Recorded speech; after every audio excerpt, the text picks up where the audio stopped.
सुधा जी, आप इस बात से सहमत हैं कि नहीं? हमने 71 को के इतिहास को टटोला, हमने चीन की लड़ाई के इतिहास को टटोला, से कभी भी फ्लोर ऑफ द हाउस पर लीडर ऑफ द हाउस यानी प्राइम मिनिस्टर ने या इवन डिफेंस मिनिस्टर ने स्ट्रेटेजिक पोजीशंस पर कोई बात कभी नहीं की जब भी संघर्ष हुआ। इस पे बात करने के लिए कोई कह भी तो नहीं रहा है, इस पे बात करने के लिए बात ही नहीं की जा रही है। बात की जा रही है कि जो सत्य है, अभी तो वही बात हो रही थी कि आओ और सब बताओ। नहीं, बिल्कुल नहीं, आओ जो सत्य हो बताओ ना। आप झूठी बातें कहते हैं, कुछ नहीं हो रहा है। अगर आपने चीनी सैनिकों को भगाया, भगाने का अर्थ क्या होता है? कोई हमारी जमीन पे आ गया हो। ये इंफॉर्मेशन हर सरकार देती रही है कि एग्जैक्टली भारत की स्थिति क्या है। इस पे कभी ऐसा नहीं हुआ कि संदर्भ में चर्चा नहीं हुई है। तो यहाँ पे कूटनीति क्या होगी? कूटनीतिक रूप से नहीं, कूटनीतिक रूप से क्या किया जाएगा इसकी बात कभी नहीं की जाती है। लेकिन जो जनता है उसको जानना होता है कि एक्चुअल में हमारी सरकार अपने देश की सुरक्षा के लिए और हमारे सैनिक कितने सुरक्षित है, वहां पे एग्जैक्टली क्या हो रहा है, उसकी बात हो रही है। यहाँ बात इसकी नहीं हो रही है कि सेना क्या करने वाली है। मनोज पंडित, लेकिन एक बात कह के मैं मनोज पंडित को दूंगा, वो उत्तर देंगे कि जो कांग्रेस कह रही है,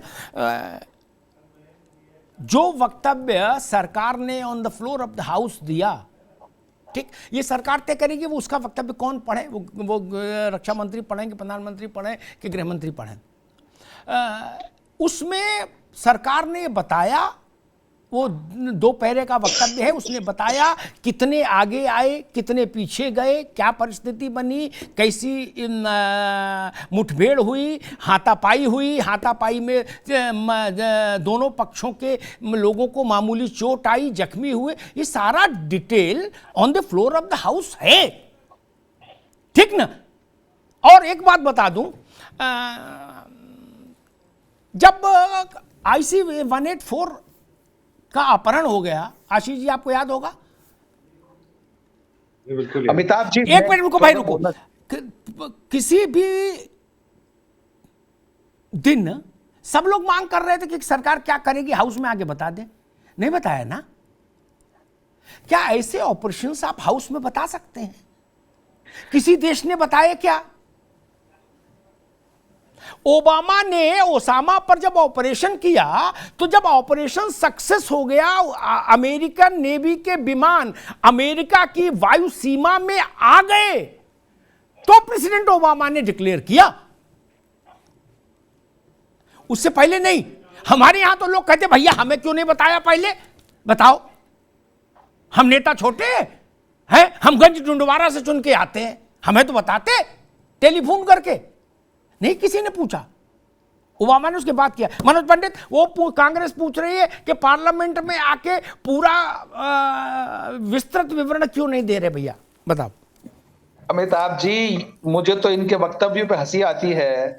आप ये देखिए कि ये तो जो सैनिक शहीद हुए हमारे देश के, इतनी बड़ी घटना हुई, उसका सबूत ये मांग रहे हैं।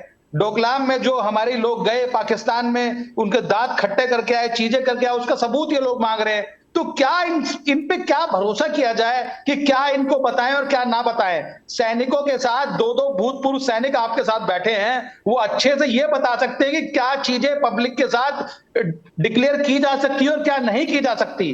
पर लेकिन इनके नेता, और ये मुझे तो ये लगता है कि इनको सिर्फ बोलना है, क्या बोलना है ये नहीं पता, क्या करना है ये नहीं पता, ना इनकी नीयत स्पष्ट है, ना इनकी नीति स्पष्ट है। ये किस चीज कहां जा रहे हैं इनको कोई जानकारी नहीं है। अभी इन जयचंदों से ये है कि भैया कम से कम इन सेना का तो सम्मान करें। आपने कोर्ट को, ईडी को, आपने कोई सरकारी संस्थान नहीं छोड़ा जिसके विषय में आप नहीं बोलते। आप हर सरकारी संस्थान के विषय में बोलते हैं। कम से कम हमारी सेना तो बची रहे, जिसकी वजह से हम लोग यहाँ देश में हर एक नागरिक सुरक्षित महसूस करता है अपने आप को।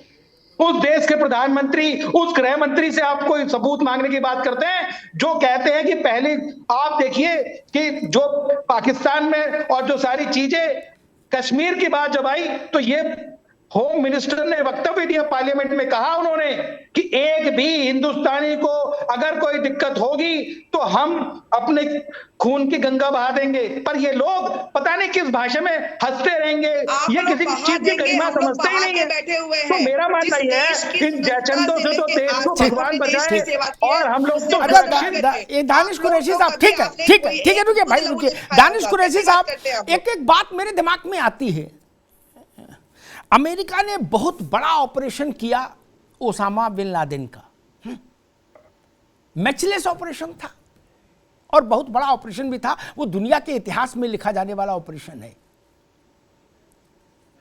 अमेरिका में भी सपा बसपा कांग्रेस जैसी पार्टियां होंगी, मुझे नहीं पता, तो मैं तो अमेरिका गया नहीं, लेकिन होंगी। वहां किसी ने प्रेस कॉन्फ्रेंस नहीं की कि ऐसे नहीं मानेंगे, ओबामा की लाश दिखाओ, हमें बुलवा आओ, हम भी नेता हैं। नहीं ना, किसी ने यह भी नहीं कहा कि हमको इसके प्रमाण दो कि आप जाके एवटावाद और घुस के मार के सुरक्षित आ गए। पूरे अमेरिका में किसी ने इफ और बट नहीं किया। प्रेसिडेंट ओबामा आए और उन्होंने 7-8 लाइन में विश्व को बताया, और thank you very much. Danish Qureshi साहब, हमारे यहां तो स्यापा पड़ जाता, प्रेस कॉन्फ्रेंस होने लगती, बोले भैया हमें नहीं बुलाया, फॉरवर्ड ब्लॉक से दे है, हमें ओबामा नहीं दिखाओगे, तो वो कहेंगे हम सपा से हैं, दूसरा कहेगा हम बसपा से हैं, तीसरा कहेगा हम राहुल जी की पार्टी से हैं। कुरैशी साहब, देखिए अग्निहोत्री जी, मैं आपको एक दो बातें आप जो है ना मिक्स करके बता रहे हैं। मेरा सवाल सबसे पहले ये था कि जो कुछ भी हो चुका है और जो कुछ भी पार्लियामेंट के फ्लोर पे सरकार की तरफ से बताया जा सकता है, उसके लिए विपक्ष को इससे के साथ में बात करनी चाहिए, ऑल पार्टी मीटिंग बुलानी चाहिए। लेकिन आप उसके बजाय आप ये कह रहे हैं कि भविष्य में क्या ऑपरेशन करेंगे, इसके लिए विश्वास करो, तो यहाँ थोड़ा सा कॉन्फ्लिक्ट है।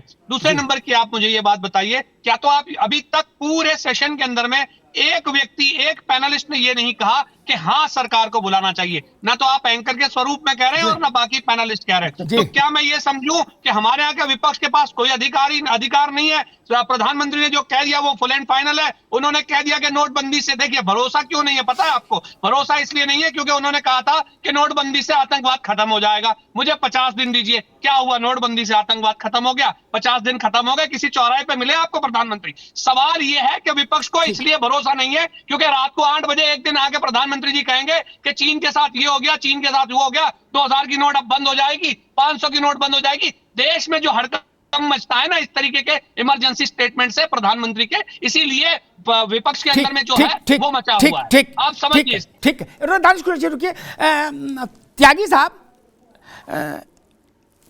आपको याद होगा इस देश में अचानक रेडियो बजा, तब टीवी नहीं था, रेडियो पर इंदिरा गांधी, और इंदिरा गांधी ने कहा कि जयप्रकाश नारायण विदेशी CIA के साथ मिलकर देश को अस्थिर कर रहे हैं, इसलिए पूरे देश में हमने इमरजेंसी लगा दी। और इस घोषणा के बाद जय हिंद करके वो तो विदा हो ली, पूरे देश से 19,000 लोग एक साथ गिरफ्तार कर लिए गए। कोई मीटिंग हुई थी त्यागी जी, ऑल पार्टी, कांग्रेस बसपा सपा रालोद वगैरह को बुलाया था कि देश में स्थिति क्या है? किसी को बुलाया नहीं गया था जी। जेल में गए थे सब मेरे ख्याल से, तो जितने पार्टियां थी जी, उसमें नाबालिग लोगों को भी जेल में डाल दिया गया था। उससे ज्यादा तो काला अध्याय हो ही नहीं सकता हिंदुस्तान के लोकतंत्र का। लेकिन मैं भाई साहब को बताऊं, दानिश जी को, ये पूरी आर्मी लेफ्टिनेंट से लेके और लेफ्टिनेंट जनरल तक एक सिद्धांत पे काम करती है, और वो सिद्धांत है नीड टू नो बेसिस। यानी कि आर्मी के अंदर भी जिसको जितनी जरूरत है उतनी ही इंफॉर्मेशन दी जाए। अगर हम कोई प्लानिंग कर रहे हैं तो ये जरूरी नहीं है कि हमारे फौज के भी सब लोगों को बता दिया जाए। और इसलिए हमारे यहाँ रिकॉनाइसेंस ग्रुप होते हैं, ऑर्डर ग्रुप होते हैं और एक्शन ग्रुप होते हैं। अब आप कल्पना कीजिए कि अगर पार्लियामेंट के अंदर चर्चा होती है तो सवाल क्या आएगा कि क्या स्ट्रेंथ थी, क्या हम बता दें क्या स्ट्रेंथ थी, कहाँ लोकेटेड थे, क्या हम बता दें कहाँ लोकेटेड थे, क्या क्लासिफिकेशन था, क्या हम बता दें कि उसके अंदर कौन सी क्लास की रेजिमेंट थी? आप मुझे कौन से हथियार इस्तेमाल किए, क्या हम बता दें कि कौन से हथियार इस्तेमाल किए? इनमें से एक भी तो चीज ऐसी नहीं है जो आम जनता को बताई जा सकती है। In confidence, in camera, it is all right, लेकिन पब्लिकली ये चीजें नहीं बताई जा सकती। अगर ये बता दें तो इंटेलिजेंस एजेंसीज की जरूरत नहीं है, फिर तो हम पार्लियामेंट में प्लेट के ऊपर रख के दे देते हैं कि हिंदुस्तान की 13 लाख की फौज कहाँ कहाँ तैनात है, क्या क्या हमारे पास वेपन है, आप आइए और देख लीजिए। और ये भी नहीं बताया जा सकता कि अब हम किस लोकेशन पे हैं। अगर ये इंटरनेशनल बॉर्डर होता तो बताया जा सकता था, लेकिन ये क्या है, ये है लाइन ऑफ एक्चुअल कंट्रोल, और जो एक्चुअल सिचुएशन है वो चेंज होती है। एक तो मुझे ऐसा एस्पेक्ट बताइए जो बताया जा सकता हो और जो ना बताया गया हो। जो बताया जा सकता था वो ये था कि यहाँ लोग आए, उन्हें खदेड़ दिया गया, ये चीजें बताने की क्यों बता दी गई? ये बता दिया गया कि हमारे जवान है, जिन जवानों को 4-5 जवानों को चोट आई है, एक को भी गंभीर चोट नहीं है, एक भी फैटेलिटी नहीं हुई है, ताकि लोगों को ये रहता है कि मेरा कोई सैनिक मरा तो नहीं है, वो नहीं हुआ। तो जो जितनी और जो इंफॉर्मेशन नहीं दी गई मैंने दे दी आपको। मैंने क्या आपको शुरू में नहीं बताया बैठते ही कि हमारे 50 जवान एलएसी को क्रॉस करके भाग के गए थे, उनके पीछे भगाते हुए, और चीनियों के कैंप तक चले गए थे, और वहां पहुंचने के बाद फिर चीनियों के कैंप, वहां के लोगों ने, सिपाहियों ने हवा में गोलियां चलाई, तब ये फिर वापस आ गए थे। तो मेरे कहने का मतलब, इन्फॉर्मेशन आपको कहां से मिली है? ये भी ये तो अरे रुकिए मनोज, रुकिए भाई, रुकिए, बताता हूँ त्यागी जी, एक मिनट, ठीक है, आगे बात आपने रख दी बात। आशीष चतुर्वेदी, मुझे ये बताइए कि आज भारत ने कहा ऑफिशियली कि एलएसी पर हमारा अब तक का सबसे बड़ा डिप्लॉयमेंट है, ठीक?